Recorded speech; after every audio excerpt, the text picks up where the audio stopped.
Good evening, ladies and gentlemen. Good evening, ladies and gentlemen.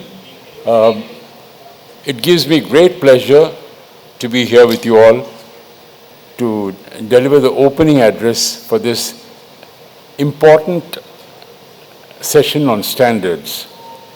I'm not going to be a substantive talker. All the experts are there, doyens like Dinesh Sharma, our chairman, Shri Ponuraj. So I don't have to deal with standards per se on substantive aspects. My job is only pleasant job to introduce the subject and welcome you all. I would first of all extend a very, very warm welcome to the Honorable Session Chair, Shri V. Ponuraj, Secretary E-Governance, Government of Karnataka. I also see before me the Honorable Shri N. Shivasailam, former Secretary of Department of Telecommunications, Special Secretary, and one of my greatest friends, philosopher and guides. Thank you, sir, for coming. Esteemed members of this panel, Shri Dinesh Sharma ji, who is the veritable doyen of standards work in India for many years now. I could not be more privileged than to say a few words of welcoming you all. I see so many other names. I welcome all of you eminent panelists and delegates.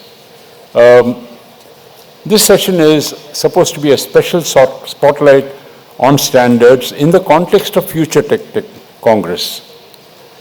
We tend to take standards for granted, very much for granted. Everyday life, everybody, when you meet somebody and he shows you a new product, oh, he says, oh, okay, is there a standard for that? We take it as commonplace, it must be there. So that much it is woven into every fabric of our life.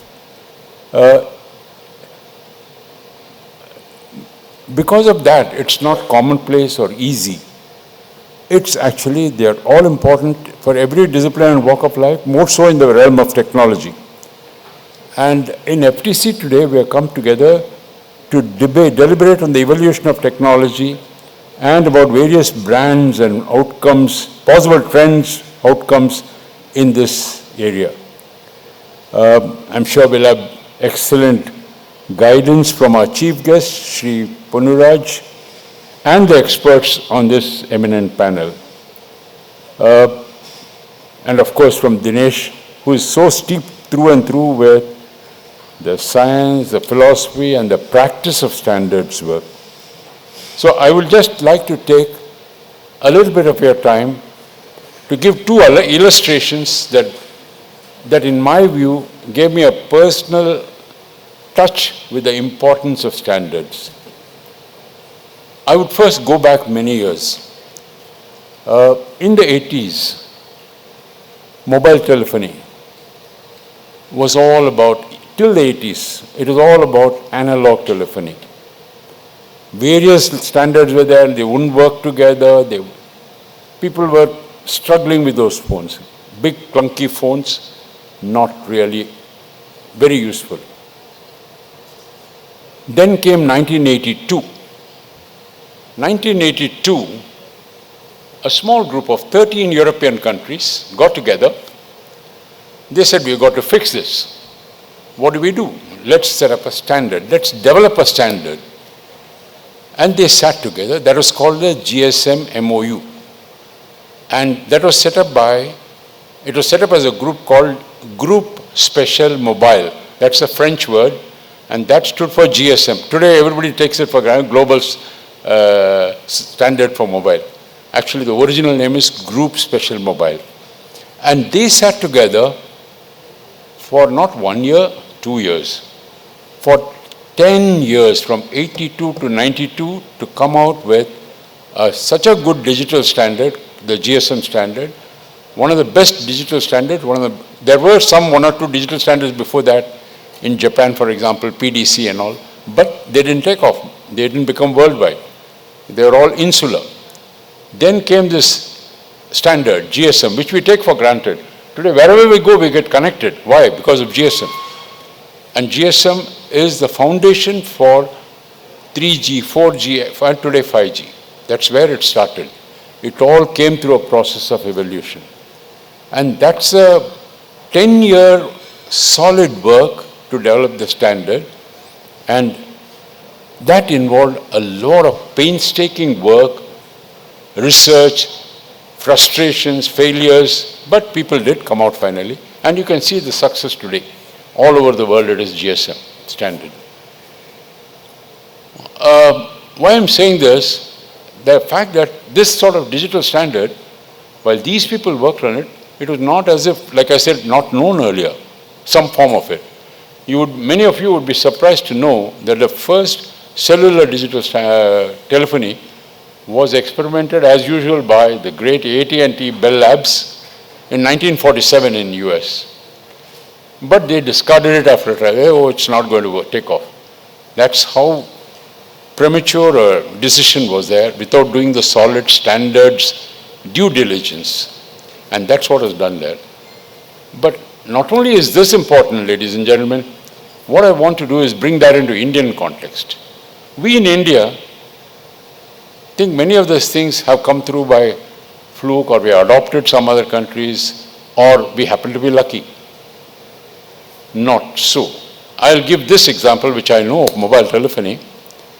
And we think government never does anything good. They don't take good, strong decisions. Nothing could be further from the truth.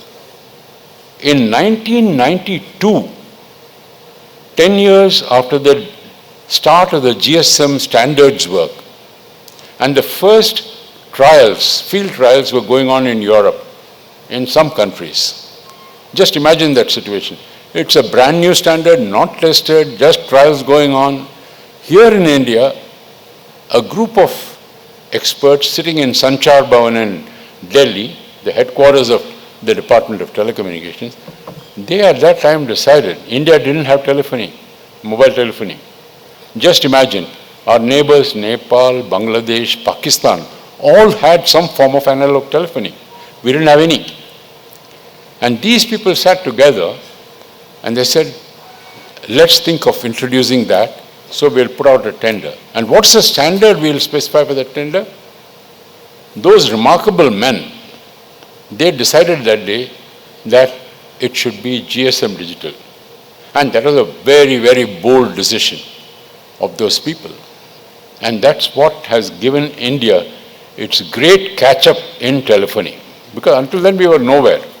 And with GSM, we have now come to where we are. That's one clear illustration of how a good standard will stand you in long stead in the marketplace for the benefit of the customers. Well, ultimately it's customers who decide. Like we heard in the morning also, it was music to my ears to hear that. Whatever is talked about future tech, this, that, it's all customers. And like the great Frances Crane-Cross wrote many, many decades ago, 2-3 decades ago, about mobile telephony. She's a great writer. She said history is littered with examples of so many predictions, so many products which came out, and the inventors thought they were great things. But ultimately the customers, how they learned to use that, how they used it, that's how decided the fate of the product. And that's a standard we have to keep in mind when we work. And second example with which I'll stop, I just want to bring out the importance of that for all the young engineers who are coming up. Because normally standards is not an exciting work. It's not glamorous. Not like marketing, digital marketing or this or that. So people tend to take it for granted. I want to disillusion that. The second example I would give is 5G. 5G, as you all know, came into this world in many years ago. India was not taking it up. Actually, not many years ago. It just came 2-3 years ago. But the standards work on that had started many years ago. Every standard takes about 10 years, just like it took for GSM. That's a chronology in digital standards, mobile standards. Each standard, 5G, 6G, all take about 10 years. We have already started work on 60 standards, and it's expected to come out in 2030. While 5G is being introduced, that work is already happening. So 5G, India was not very much in that, and India had fallen behind in the race. Then around 2012, again, Sanchar Bhavan, great people sitting there, like Mr. Shivsailam. They said India has to take a dominant role in standards, get more involved. People have to participate in the global standards discussions, formulation, give inputs, learn from them. And they mandated, they set up the SDO, Standards Development Organization, which is TSDS, and they mandated IIT Madras, Indian Institute of Technology Madras, Dr. Bhaskar Ramamurthy. Mr. Shivsailam did that. All credit goes to him. So Dr. Bhaskar Ramamurthy and his team had come up with an innovation for 5G. The global mainstream was there of 5G already worked on by 3GPP, the standards body. And here, Professor Bhaskar Ramamurthy, he came up with a solution which is unique to India, 5GI, he called it, and that was suited for the rural area. Again, I may be exceeding my time. I request Dinesh and the chairman to forgive me, because I think it's a very good example. At that time, in the US, we did not participate in the standards making, US, UK and all that, so we can't blame them, we can blame ourselves. In those days when they are developing 5G standard, you know what? For developing the rural suitability, they envisioned the rural use case. And what do you think they envisioned? A typical place like in USA, where you go for miles and miles at 80 miles per hour on a beautiful highway. Nobody around, not a soul around anywhere. And that's a rural thing which is typical of US. So they said the mobile has got to work there at that speed and in those environments. How relevant is that to India? Absolutely the opposite. Here in rural areas you have to walk, you can't go 10 miles per hour even. And here it is chock-a-block with people, anywhere you go. So that would obviously not work. So they developed a waveform. Professor Bhaskar developed a waveform for 5G, which made for excellent coverage in the rural area, much better coverage than the regular 5G, and could be more beneficial to our rural citizens. So that was the output. They slogged for several years. I think 5-6 years. Mr. Shivsailam was steadfastly supporting them. He pushed me also into that. And we sort of fought the battles in Korea, in China, elsewhere in all the battle forum to get it accepted. ITU accepted it, approved it, and others also did finally. And now it is merged into the mainstream standard of 5G. That's a big achievement by India against all odds. So I'm saying this because standards work is not just, as I say, I'll repeat myself, it's not glamorous work. It is hard, repeated technical work, and not only technical work, it's also hard lobbying in the international fora. It's not easy. Incumbents will never let you come up with a new good idea. They'll always find a way to stifle that and stick to their stuff. You have to strategize. You have to do very smartly. And that means going out, involving with people, understanding their thinking, harmonizing your work with theirs, because global harmonization is the key to success. If you're going to get volumes, scale for production, for manufacturing, and that's so essential for India.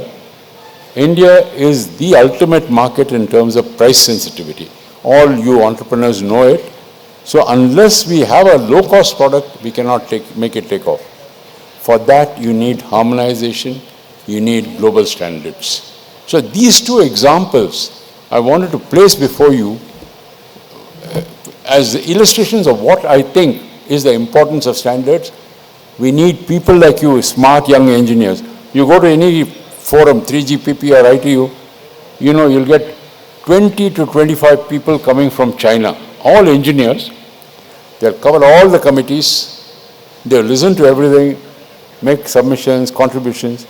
From India, we go 1%, 2%. That is not the way standards get done. So we need all of you to get to develop. We are talking of metaverse. That will be run on standards. 6G will run on standards. All that requires hard work. I am reminded again of one great person I knew from Finland, Nokia.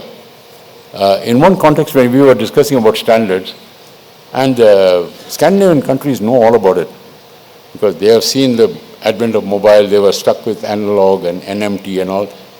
And he told me at that time, I think his name was Pekka, that he was the vice president.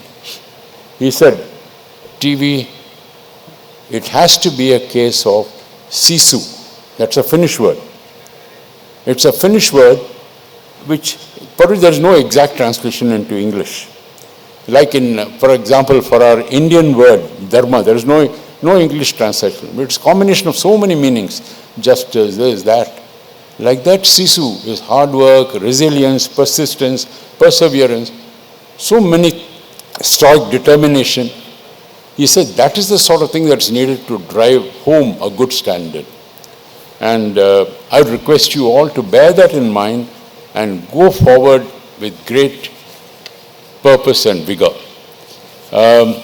That's my talk. Having exceeded my time, I now have the pleasant duty of introducing Shri V. Ponnuraj, IAS. Shri Ponnuraj is Secretary Government of Karnataka in governance, Secretary e-governance, and has served in many eminent capacities. Highlights, they run into 2 pages. I'll take just some of the top ones.